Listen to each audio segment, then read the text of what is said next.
Paz do Senhor, queridos, boa tarde. Vamos começar nossa aula? Quarta e última aula de soteriologia. Vamos orar. Feche seus olhos no seu lugar.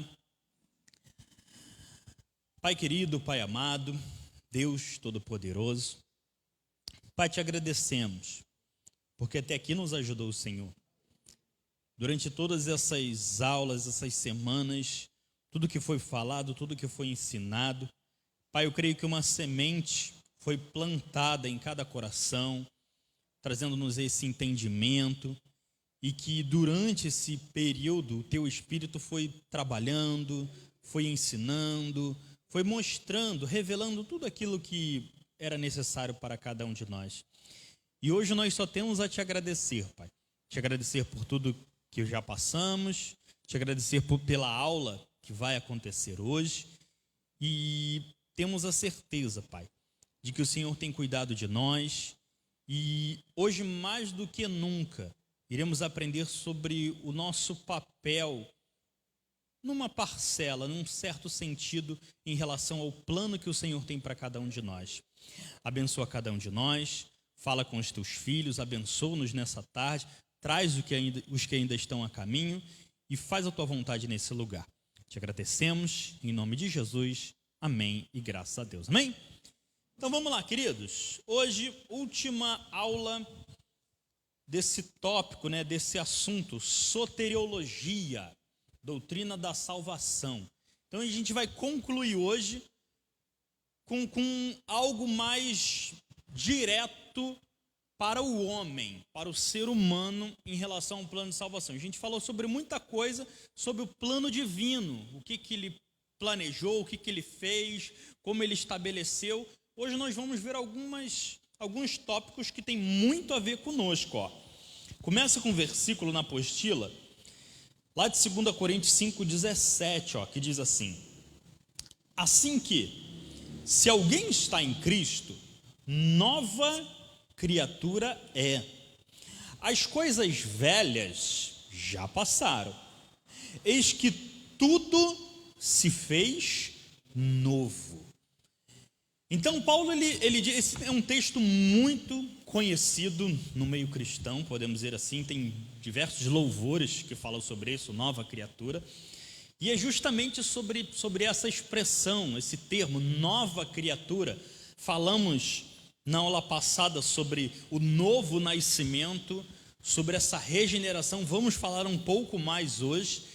E o que é ser uma nova criatura? Por que ele fala isso? Por que ele diz as coisas velhas passaram? Tem a ver com a primeira coisa que a gente vai falar hoje, que é o arrependimento.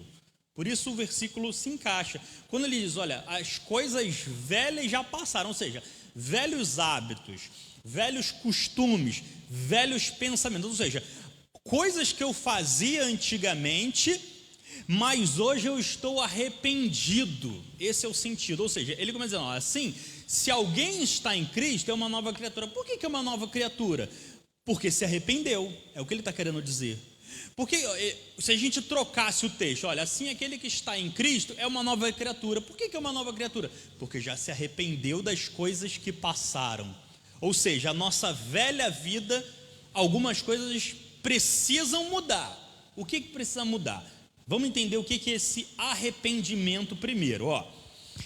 Arrependimento é o ato pelo qual a pessoa reconhece o seu pecado e abandona. Esse finalzinho aí é de extrema importância, essas duas palavras-chave. Primeiro, reconhece, e segundo, abandona. Por quê? Confessando a Deus. O arrependimento é diferente de remorso. Como assim, professor? Uma coisa é o remorso, a gente vai falar sobre as duas hoje.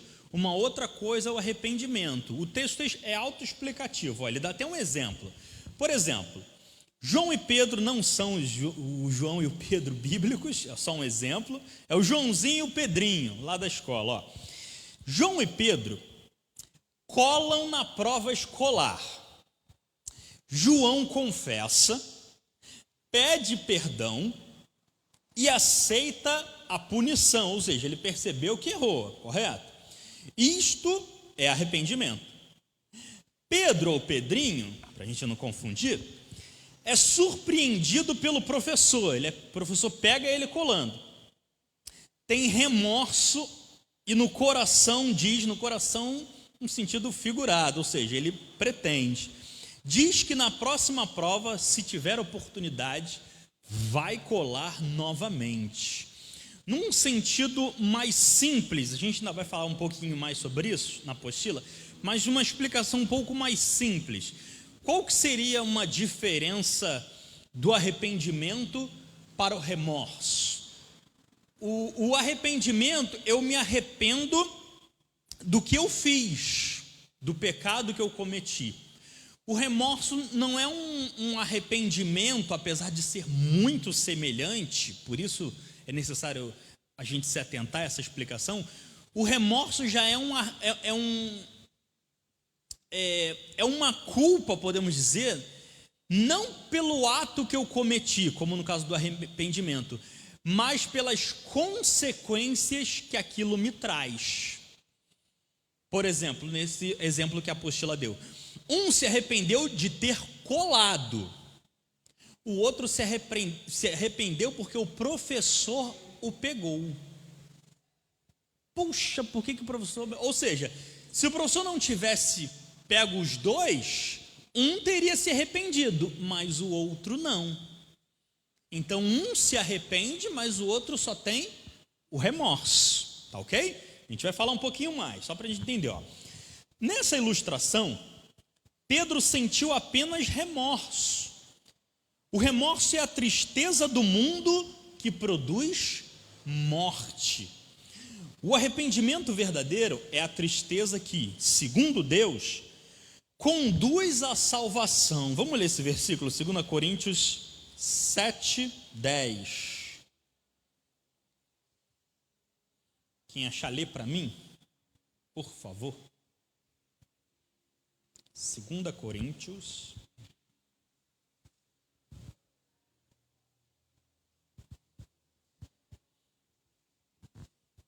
Capítulo.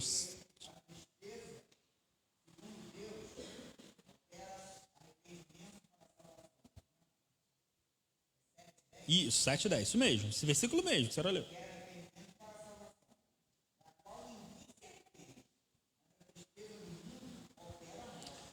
Isso, ou seja, os dois trazem tristeza, porque os dois pecaram.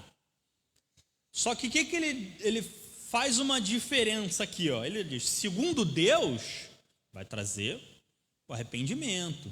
No outro caso, vai trazer simplesmente a morte. No caso de Pedrinho, se a gente trouxer para a gente, qual que foi a morte ali? Não é a morte no sentido que eu perco a minha vida, mas a morte que o pecado traz. O salário do pecado gera a morte. Então por quê? Por ele ter pecado e ele não ter se arrependido, ele continuou triste, ele sentiu tristeza, porque o professor pegou ele. Mas então essa tristeza não vai levá-lo à salvação, é uma tristeza que vai levá-lo à morte. No caso de João, ele também pecou. Só que no caso dele, o que aconteceu? Por ele ter se arrependido, a consequência para ele não é a morte, não é a condenação. Então, como o versículo diz, ó, opera o arrependimento para a salvação. Os dois se entristeceram. Um gera salvação, outro gera morte. Ok? Continuando, ó, na apostila. No Novo Testamento, Pedro e Zaqueu, agora é Pedro mesmo, não é o Pedrinho da história, Pedro apóstolo. Pedro e Zaqueu são exemplos de arrependimento. Vamos ler, ó, vou ler para Mateus 26, verso 75. Eu vou ler esse primeiro, depois vocês leem o de Zaqueu, ó. Mateus 26, 75 diz assim, ó: e lembrou-se Pedro das palavras de Jesus que lhe dissera: antes que o galo cante, 3 vezes me negarás. E saindo dali, chorou amargamente. Esse choro amargo, a gente consegue vê tristeza em Pedro ali? Sim, ele se entristeceu, como no exemplo que a apostila nos dá. Ou seja, trouxe tristeza, mas acredito que todos conheçam essa história. Pedro nega Jesus antes do galo cantar, que era uma expressão, não é literal, não existia galinheiro na Judéia, vamos dizer assim. Ou seja, mas ele sente que ele falhou com o mestre. Então o que acontece? Ele percebe, poxa, ele ainda me avisou, poxa, ele ainda me alertou. Então vem a tristeza no coração dele. Ele percebe que pecou, ou seja, ele pecou. Não é porque ele está se arrependendo que ele não cometeu erro nenhum. Pelo contrário, ele só tem como se arrepender se cometer um erro. Então ele ali começa a chorar amargamente. Então Pedro pecou, mas no caso dele, podemos dizer que ele foi salvo nesse caso. E o outro exemplo de Zaqueu, Lucas 19, no versículo 8.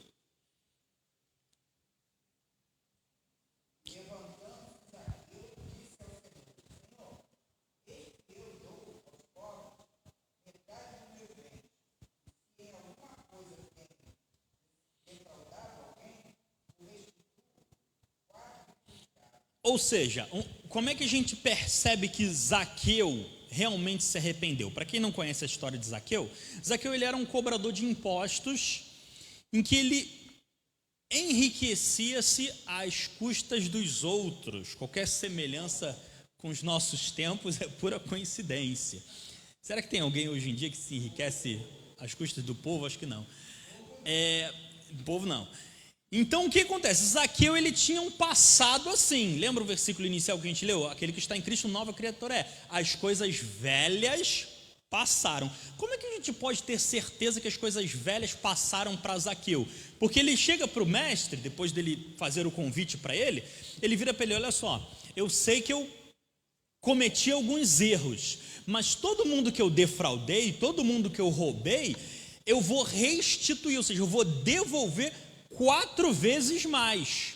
Ou seja, teve uma mudança de atitude aqui nele? Teve. Se a gente comparar com o exemplo da apostila, do Pedrinho e do Joãozinho. O Joãozinho, ele percebeu que pecou, ou seja, ele se arrependeu. O Pedrinho não, ele pensa no exemplo, ele fala, poxa, o professor me pegou, mas na próxima prova eu vou fazer de um jeito mais cuidadoso e o professor não vai me pegar. Ou seja, ele também percebe o erro, ou seja, os dois percebem o erro. Então a gente só identificar o erro não é arrependimento. A gente somente fala, quando a gente não fala, eu sei que eu sou falho, eu sei que eu sou pecador. Todo mundo sabe que é pecador. Você perguntar para qualquer pessoa na rua, ela vai falar, eu não sou perfeito, só Deus é perfeito. É jargão. Só que qual foi a diferença do Joãozinho ou no caso de Zaqueu? Ele vira, olha, eu vou mudar minha atitude, eu não quero mais a minha vida, as coisas velhas já passaram, eis que tudo se fez novo, eu vou restituir 4 vezes mais.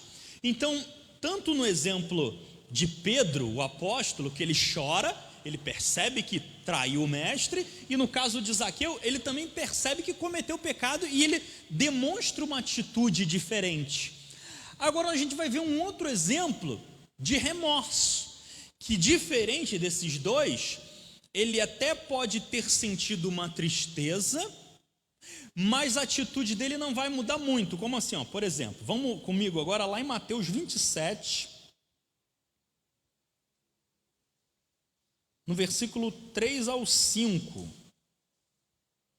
que é o exemplo de Judas Iscariotes.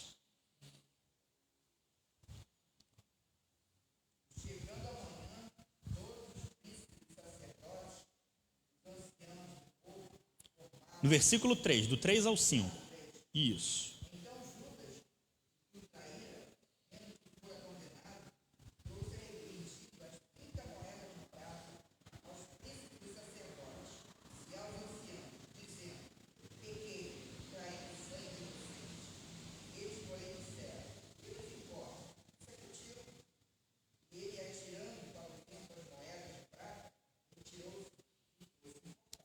Isso. Olha, presta atenção que no versículo 3, pelo menos na maioria das Bíblias, vem escrito a palavra arrependido. Não está escrito aí na Bíblia de vocês, arrependido?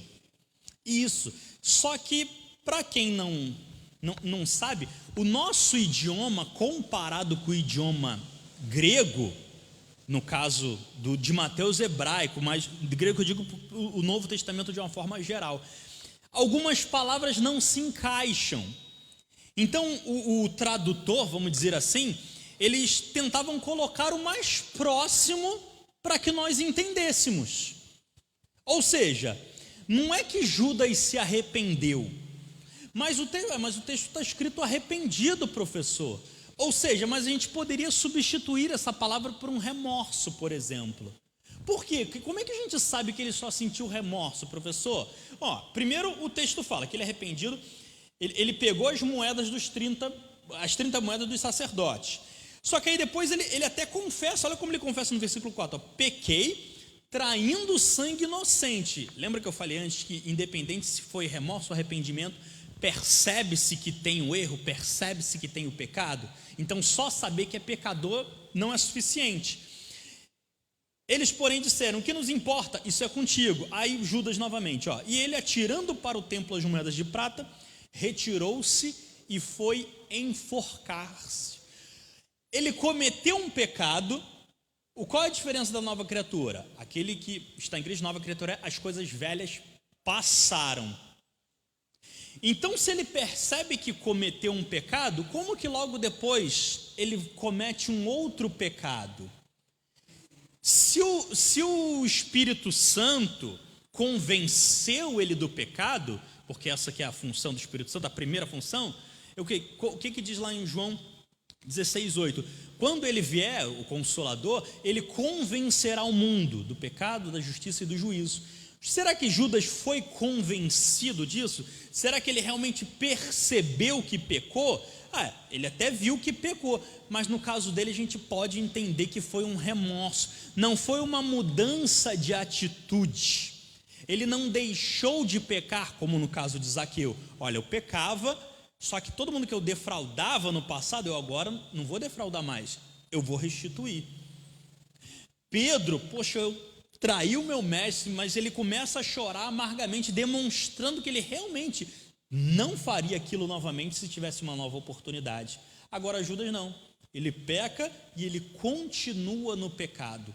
O remorso é quando a pessoa até percebe que errou, mas ela continua numa vida pecaminosa, ok?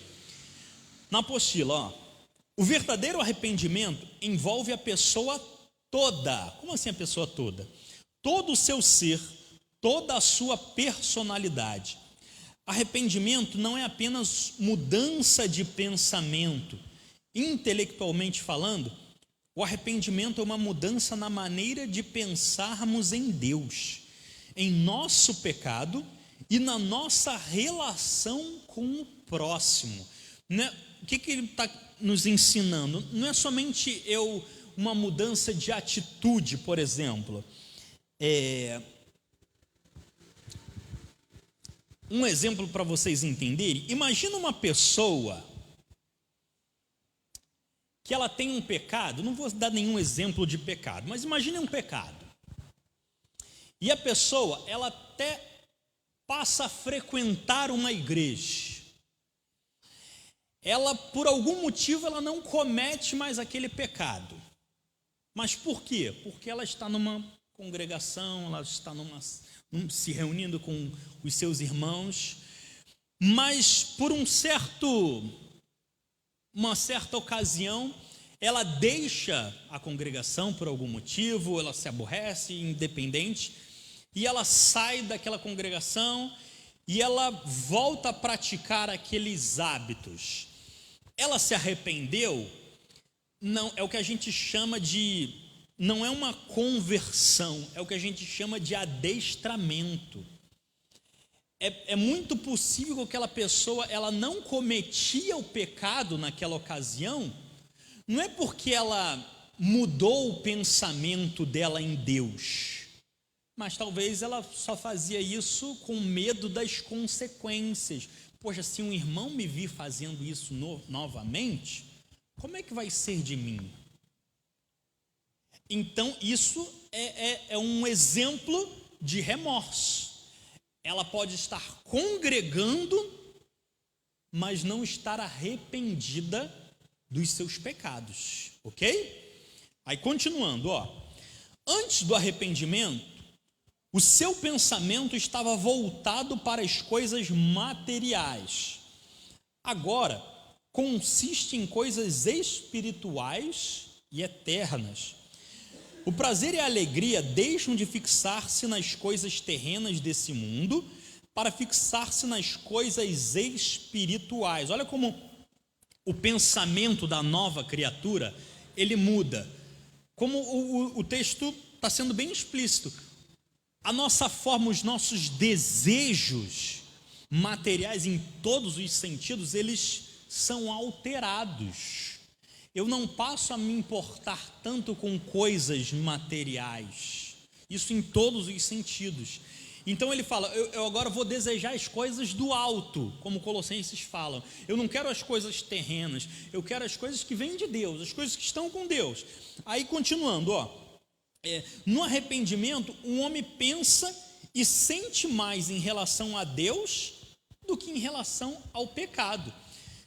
Note, vocês lembram nas duas aulas anteriores, tanto na segunda quanto na terceira, quando a gente falou sobre santificação, note como ele termina aqui dizendo, olha a frase que ele fala, o homem pensa e sente em relação a Deus, mais em relação a Deus, do que em relação ao pecado. Não deixa de pensar no pecado, ou seja, o pecado ele continua presente em nós. Lembra que nós falamos sobre isso? Só que a santificação nos dá poder para combater isso. Por que o pecado ainda está em nós? Falamos na segunda aula sobre glorificação, porque nós ainda não fomos libertos da presença do pecado. Fomos libertos da culpa, do poder, mas não da presença. Então o pecado ainda está dentro de nós. Só que os nossos pensamentos não estão mais ligados ao pecado. Eu não penso tanto no pecado. Eu penso, eu não me tornei perfeito, eu penso em pecado, mas eu passo a pensar mais nas coisas de Deus. Tá ok? Antes do arrependimento, o homem quer fazer a sua própria vontade, quer dirigir-se a si mesmo, quer andar no próprio caminho. Olha a diferença da nova criatura, velha criatura. Através do arrependimento, o homem passa a querer fazer a vontade de Deus e quer ser dirigido por Ele, porque está convencido de que a direção de Deus lhe é melhor. Esta mudança na vontade do homem é, de fato, o elemento mais importante no arrependimento. Próxima página. Ou seja, a gente vai falar de fé. Então, esse arrependimento, ele muda toda a nossa maneira de pensar, não apenas isso, toda a minha reflexão, toda a minha maneira de agir, a forma como eu vejo as coisas, tudo precisa ser alterada para eu perceber que eu realmente estou arrependido. Por exemplo, se a gente parar para pensar, é somente um cristão convertido que dá uma quentinha, uma cesta básica para uma pessoa que necessita? Não. É somente um cristão convertido que deixa de, por exemplo, fumar ou beber? Não. Então é possível que eu deixe certos hábitos, mas não esteja necessariamente arrependido. É possível que o meu pensamento tenha sido alterado, eu não faço certas coisas, mas por quê? O meu pensamento mudou. Mas talvez o meu coração ainda não, talvez a minha forma de refletir o mundo ainda não tenha mudado em relação a Deus, ok? Fé, segundo ponto essencial no plano da salvação. Quando se fala em fé, há alguns textos que muitos já sabem de cor. Está em um texto, Fé é a certeza das coisas que se esperam, a convicção dos fatos que não se veem. Está na versão atualizada. Hebreus 11:1. Outro versículo. A fé vem pelo ouvir. E o ouvir de quê? Da palavra de Deus. Romanos 10:17. Se com a tua boca confessares ao Senhor Jesus, e em teu coração creres que Deus o ressuscitou dos mortos, serás salvo. Visto que com o coração se crê para a justiça, e com a boca se faz confissão para a salvação. Ou seja, muitos versículos conhecidos. Se a gente falar sobre fé, talvez cada um de vocês cite um versículo diferente dos que estão aqui. Mas que fé é essa? É somente eu falar, eu creio em Deus e tá ok. Como é que funciona isso? Vamos na apostila de novo. Ó. No idioma grego, língua em que foi escrito originalmente o Novo Testamento, há duas expressões para a palavra fé. Está aí, pistis. Uma crença ou convicção intelectual. O que significa isso? É uma forma que eu creio ou uma convicção da minha mente. É o que a apostila está falando. Uma completa confiança em Deus, ou mais particularmente no Novo Testamento, em Cristo, com vista à redenção do pecado. Lembra que a gente falou sobre redenção? Um preço a ser pago pelo pecado, ou seja, é uma confiança de que esse preço foi pago. Ou pisteuem, confiança plena em Deus. Ou seja, o sentido é parecido. Ele diz, ó, há dois tipos de fé. A fé salvadora e a fé como um dom. Como assim a fé como um dom? Tem um texto que talvez vocês já leram infinitas vezes durante a vida de vocês, que diz que pela graça, quem sabe o restante? Sois salvos. Isso não vem de obras, não é isso que diz? É o quê? É um dom de Deus. Alguns entendem que ele está falando sobre a salvação. Pela graça sois salvos.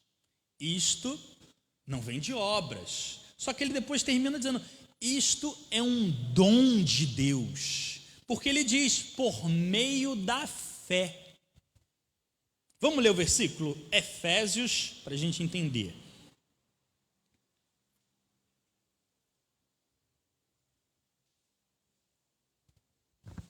Efésios capítulo 2, versículo 8. Quem achar, lê para mim, por favor.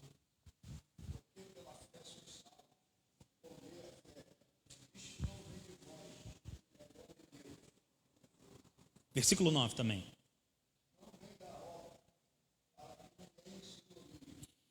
Isso, ou seja, existem, para a gente não se confundir, existem linhas de pensamento diferentes. Uns acreditam que quando o texto fala de dom, ele está se referindo à graça, à salvação que é nos concedida de graça. Existem outros estudiosos que já acreditam que ele está se referindo à fé. E o texto nos dá, de certa forma, uma ambiguidade para entendermos os dois. A gente não tem como eu dizer, professor Carlos, para vocês, ó, ele está falando de um e ele está falando de outro. Dá para a gente usar os dois. Então, se a gente parar para pensar, ó, ele diz, porque pela graça sois salvos, por meio da fé. Já aprendemos isso. A salvação, ela vem de Deus, ela é totalmente de graça, mas é por meio da fé. Só que aí depois ele diz, ó, e isto não vem de vós. O que não vem de mim? Será que ele está falando da salvação? É possível que sim, mas também é bem possível que ele esteja falando da nossa fé.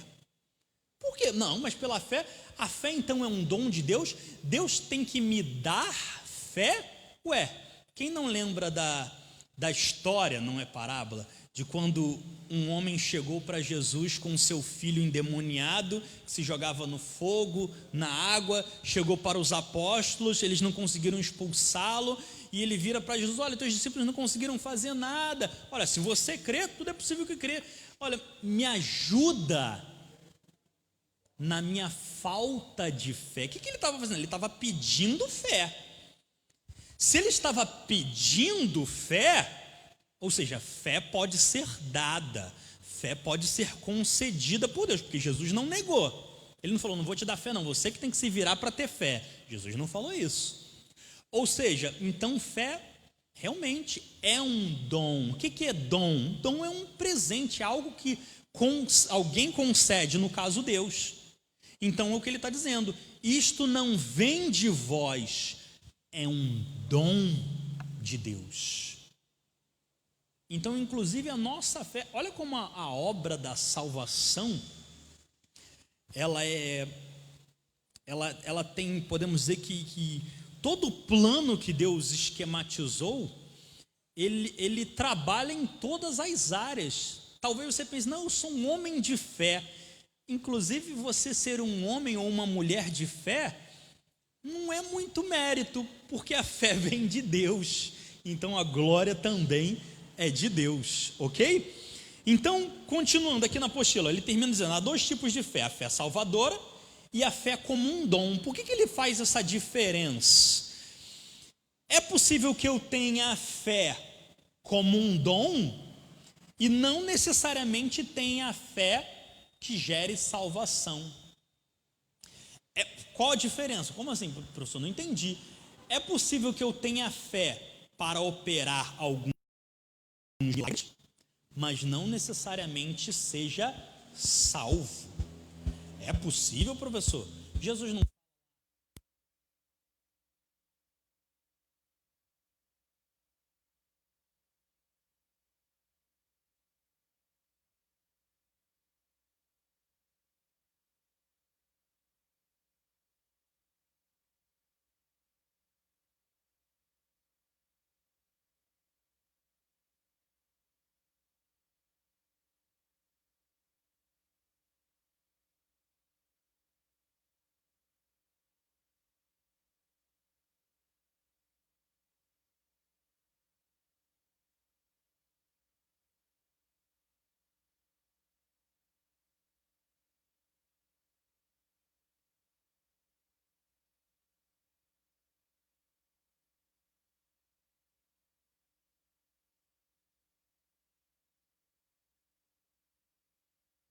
São uma fé que eu posso chamar que era um dom, mas não uma fé que gerava salvação, ok? Conseguiram ver essa diferença de uma a outra?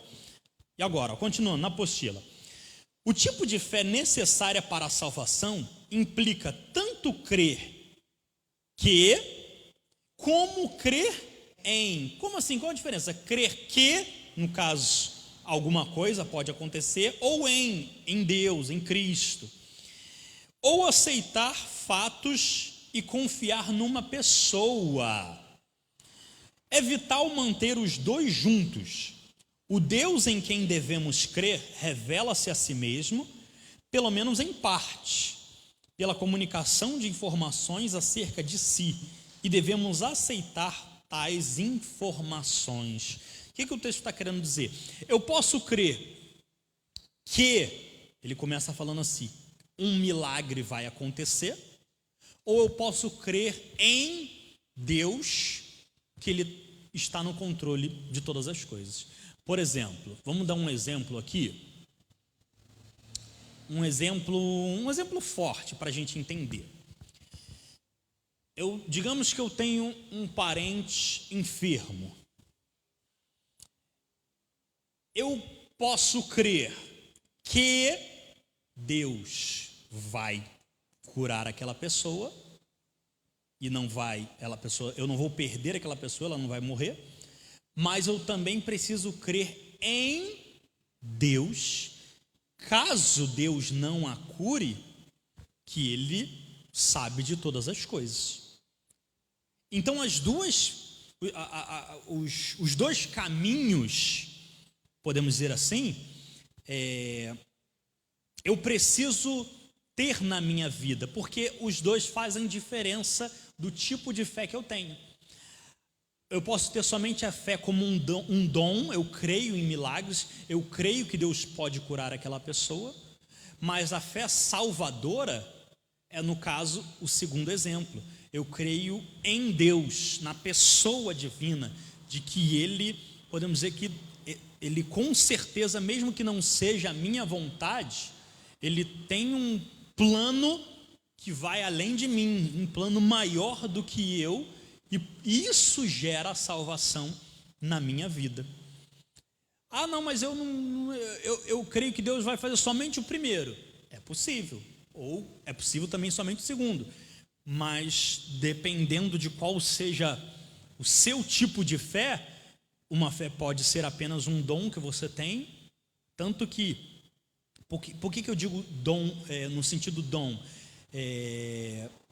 O Espírito Santo, ele nos concede dons do Espírito, falar em línguas estranhas, como alguns dizem, operar maravilhas, dons de curar, e a fé está inclusa. Lá em Coríntios, quando Paulo ele fala, ele diz, olha, o Espírito Santo ele concede a cada um operar maravilha, discernimento de espírito e tal, e ele cita fé. Então o Espírito Santo ele dá fé. Se a gente for comparar, estão em igualdade. É um dom, da mesma forma que eu falar em línguas é um dom de Deus, ninguém nasce sabendo, é o Espírito Santo que faz isso em mim. É o Espírito Santo que me permite curar, como Paulo curava, como Pedro, a sombra dele curava. Ou seja, mas da mesma forma, a fé no meu coração, para eu crer em algo, também é um dom do Espírito Santo, um dom de Deus. Tá ok? Terceiro ponto, conversão. E esse aqui é muito importante, ó. O termo grego para conversão é metanoia, uma palavra que eu acredito que seja relativamente conhecida de vocês. Tem até filme com esse nome, Metanoia, um filme muito bom, inclusive. Recomendo. Ou seja, mudança de mente e transformação. Deve-se distinguir a conversão cristã de outras qualidades de conversão. Como assim? O vocabulário conversão, literalmente, significa voltar ou mudar de direção. Ou seja, o que é uma conversão? Eu estou indo numa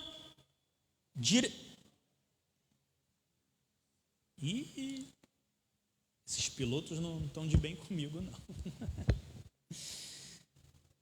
Eu estou indo numa direção, estou indo à minha frente, vamos dizer assim. E o que é uma conversão? É o mudar o sentido, ou mudar totalmente o sentido. Eu posso mudar ele parcial, um 90 graus, por exemplo, ou um 180 graus. Uma conversão à direita, para você que tem a sua habilitação, é uma curva, é você mudar a sua direção. Eu estava indo numa linha reta, tem a placa lá, conversão à direita, conversão à esquerda. Eu mudo aquela direção. Eu estava indo numa direção e eu mudei. Como assim? O que isso tem a ver com a minha espiritualidade, com a minha vida com Deus? Vamos ver, ó. Deve-se distinguir a conversão cristã de outras qualidades de conversão. O vocabulário conversão literalmente significa voltar ou mudar de direção. Portanto, neste sentido literal, podemos ser convertidos de um ponto de vista para outro. Pode-se mudar de partido político, eu era de um, sou de outro, e assim dá uma conversão política. Mudar de denominação, era de uma denominação, fui para outra, e assim se dá uma conversão religiosa, ou seja, existem diversos tipos de conversões, uma literal, como ele diz aqui, um outro sentido. A conversão cristã, que é o que a gente quer entender, é o ato pela qual a pessoa se volta do pecado para Jesus Cristo, tanto para obter perdão dos pecados, como para se libertar deles. Isso inclui livramento da pena do pecado. A conversão está intimamente ligada ao arrependimento, porque o arrependimento enfatiza o aspecto negativo do abandono ou saída do pecado, enquanto a conversão enfatiza o aspecto positivo da volta para Cristo. Como assim? Qual a diferença de um para o outro? Negativo e positivo é só no sentido de coisas boas ou mais. É isso que ele está querendo dizer. Então, o negativo, arrependimento.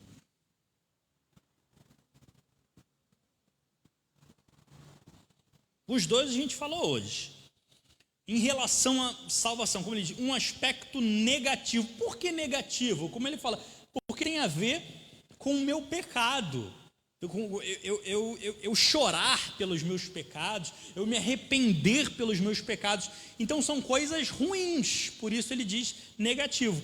E depois ele continua dizendo, já a conversão produz alegria.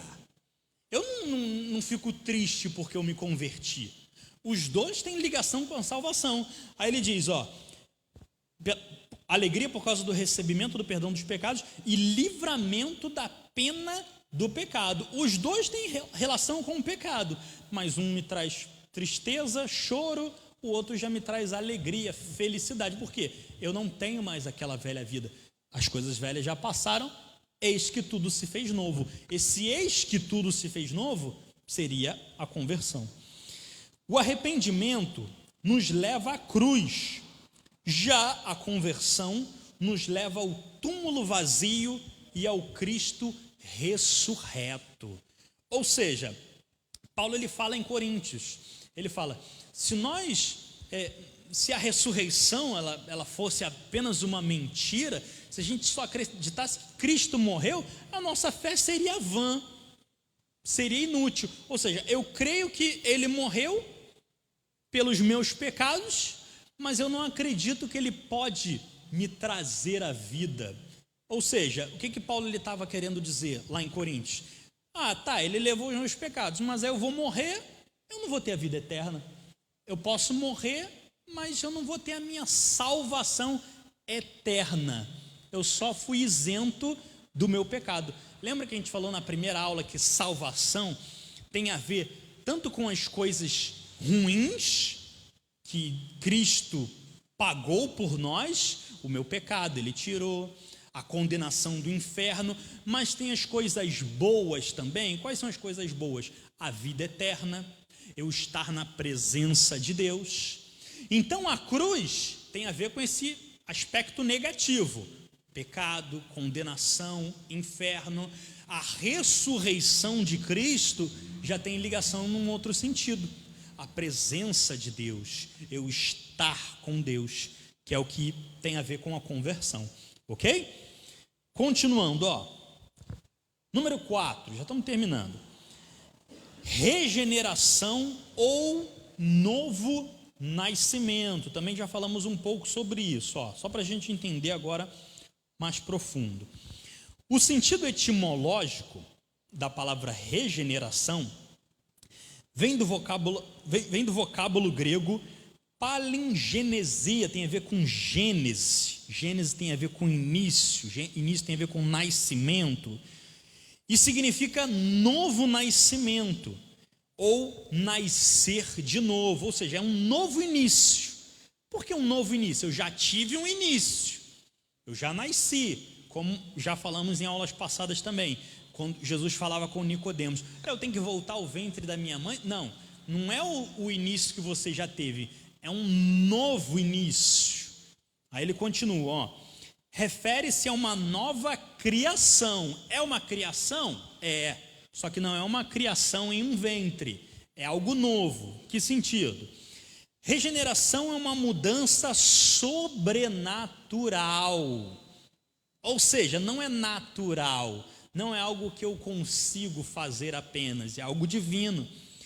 E instantânea, operada pelo Espírito Santo. Olha como eu não tenho papel nesse sentido aí, ó. Na natureza da pessoa que recebe Jesus Cristo como Salvador. Tá aí, ó. Esse recebe é o que? É a minha fé. É o meu papel. Mas sobrenatural é dele. O apóstolo João descreve a regeneração como novo nascimento. Aí tem até a referência de Nicodemos, João 3, do 3 ao 8. Jesus fala que é como passar da morte para a vida. Já o apóstolo Paulo chama de nova criatura, versículo que a gente leu no início da aula. Regeneração não é uma reforma no ser humano. Como assim? Essa reforma pertence ao plano humano, a regeneração ao divino. Ou seja, eu posso mudar certos aspectos na minha vida? Posso. Só que isso não é uma regeneração. Pode ser uma mudança em certos sentidos. É uma reforma, é uma mudança. Só que a regeneração é Deus mudando a vida daquela pessoa. É Deus transformando a mentalidade, a metanoia, trazendo a conversão na vida daquela pessoa. A reforma é algo ligado ao exterior. Lembra que eu dei o exemplo para vocês? A pessoa ela pode até estar na igreja, ela deixa alguns hábitos, mas depois ela sai, ela volta, ou seja, ela só mudou o exterior, mudou as vestes, mudou a forma de falar, mudou as coisas que ela falava, mas ela saiu e ela voltou. Por quê? Porque ela só mudou o externo, o que as pessoas viam. Já a regeneração é a mudança interior, que vem de dentro. Ou seja, independente se ela está em uma congregação ou não, a mudança acontece. Me perdi aqui. A mudança interior que vem de dentro, acho que é aqui, né? A reforma afeta a conduta. Já a regeneração modifica o caráter. Esse texto aqui é de extrema importância. Vamos ler? Tito, capítulo 3, no versículo 5. Quem achar, lê para mim, por favor. Essa frase aí, se vocês puderem sublinhar, eu vou falar sobre ela, mas vamos ler o texto primeiro.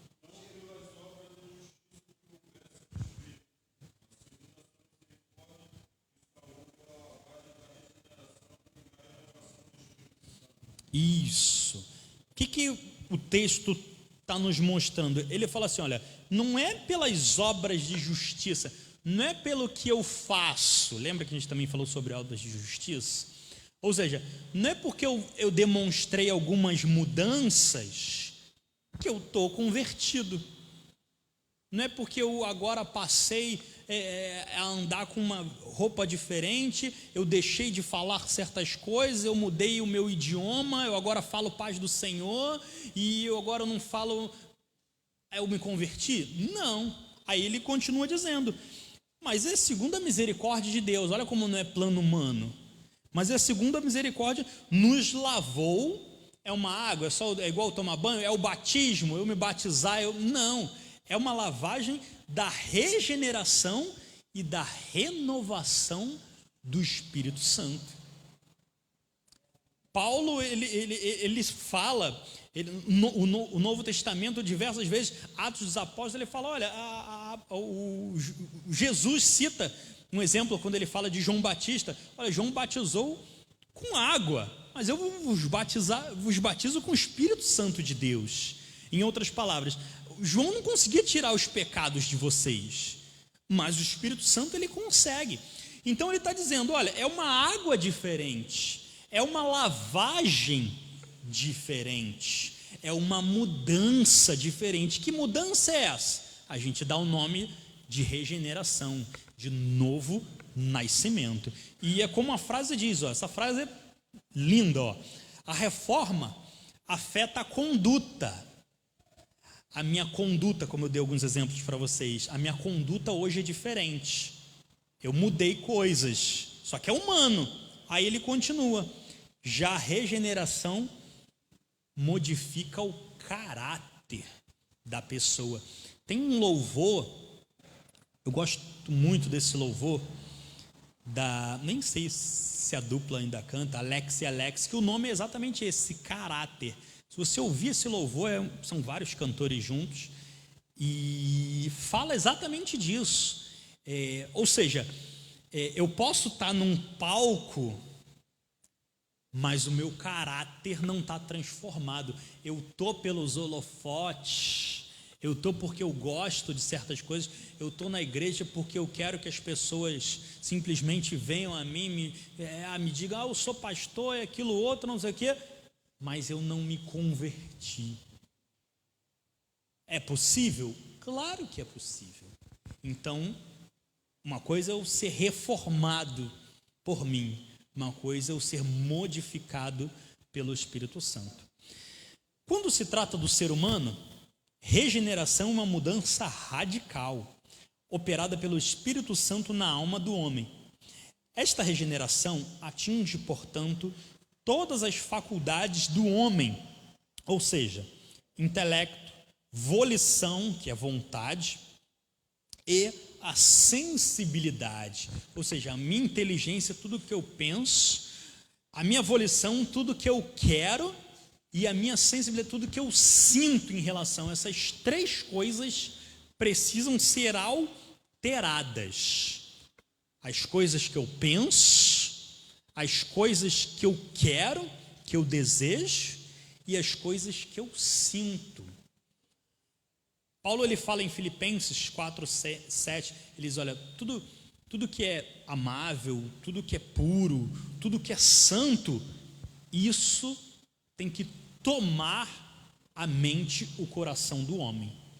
Ou seja, eu tenho que mudar em todos os sentidos. Por que ele fala?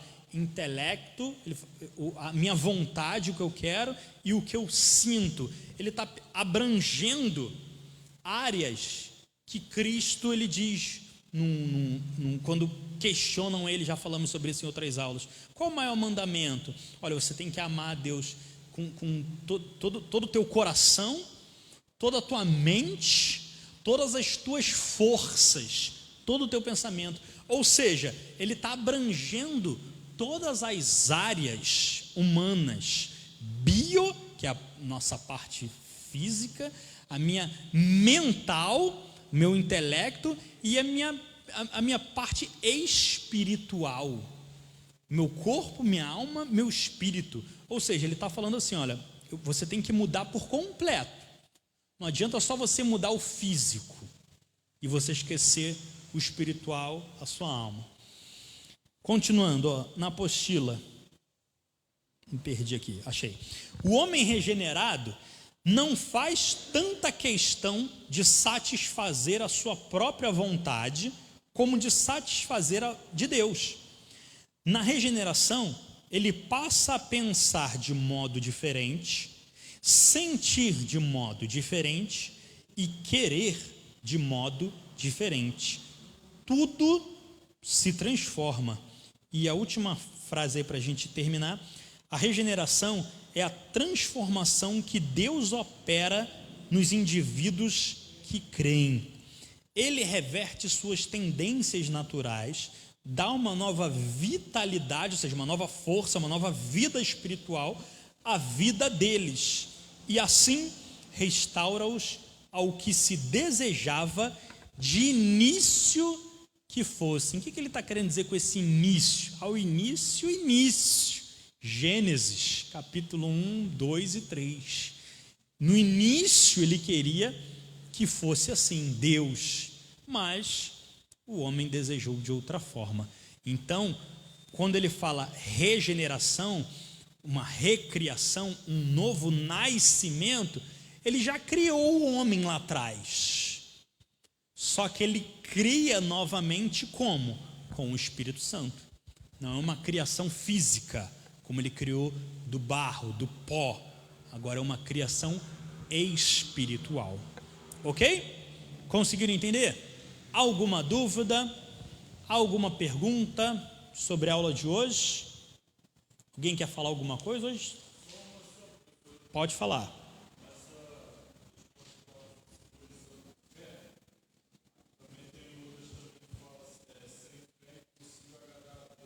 Isso, Hebreus mesmo fala isso. Sem fé não agrada a Deus. Ou seja, eu posso até tentar agradar a Deus, mas se eu não acreditar, que é o que a gente falou, crer nele, eu não agrado. Mais alguém, queridos? Hoje vocês falaram pouco. Últimas aulas vocês falaram mais. Hoje vocês estão mais tímidos, deve ser a chuva, o frio, vocês estão meio... Tá ok? Vamos terminar? Finalizamos então? Queridos, Deus abençoe. Foi um prazer estar aqui durante essas semanas com vocês. Finalizamos soteriologia e até a próxima. Vamos orar? Feche seus olhos. Alguém me chamou? Foi embora. Semana que vem, o pastor Alexandre tem um novo professor aí para vocês. Vamos orar. Feche seus olhos. Senhor nosso Deus, Pai querido, Deus amado, soberano, Pai, muito obrigado por esses momentos que passamos, Pai. Pai, te agradecemos porque estamos aqui por alguém em comum, que é o nosso Pai. Estamos aqui pela mesma pessoa, que é o Senhor, e é o Senhor que nos reúne, Pai. É por causa do Senhor que estamos aqui, aprendendo mais, te adorando, te louvando, te glorificando. E é por isso que o Senhor nos abençoa, para que nós venhamos entender melhor, para que nós venhamos ter não apenas uma fé sem sentido, mas para que nós venhamos crer no Senhor, mas entendendo. Muitos dizem que a razão pode desviar a nossa fé, mas, Senhor, nós cremos que não precisamos ter uma fé não intelectual, uma fé burra, uma fé que simplesmente cega. Senhor, nós cremos em Ti, mas entendemos porque cremos, entendemos porque é a melhor solução, entendemos porque a razão também nos mostra isso, entendemos porque o Senhor está conosco, nos trazendo esse entendimento. Então abençoa cada um dos Teus filhos, Pai, que verdadeiramente tudo que foi ensinado venha a ser entendido em nossos corações. Fala conosco não somente nesses momentos, mas que nós venhamos entender durante a nossa vida, como aprendemos hoje, não somente uma conduta, mas que o nosso caráter venha a ser transformado. Abençoa cada um de nós, que nós venhamos a cada dia arrepender-nos de todos os nossos pecados, que nós venhamos crer não somente em milagres, mas crer que o Senhor é aquele que traz a salvação, para que verdadeiramente nós tenhamos essa metanoia, essa mudança de vida, essa mudança de direção, para que o novo nascimento venha a ser operado em nossas vidas. Te agradecemos, abençoa cada aluno, abençoa cada pessoa aqui presente, nossas famílias, todos aqueles que também vão colher esses frutos que foram plantados nessas aulas, que verdadeiramente as nossas vidas venham produzir esses frutos, Pai. Abençoa cada um de nós, leva-nos em paz, em segurança, dá-nos uma semana abençoada na Tua presença. Te agradecemos por tudo, Pai. Te glorificamos, louvado seja o Teu santo nome. Te agradecemos em nome de Jesus. Amém e graças a Deus. Amém?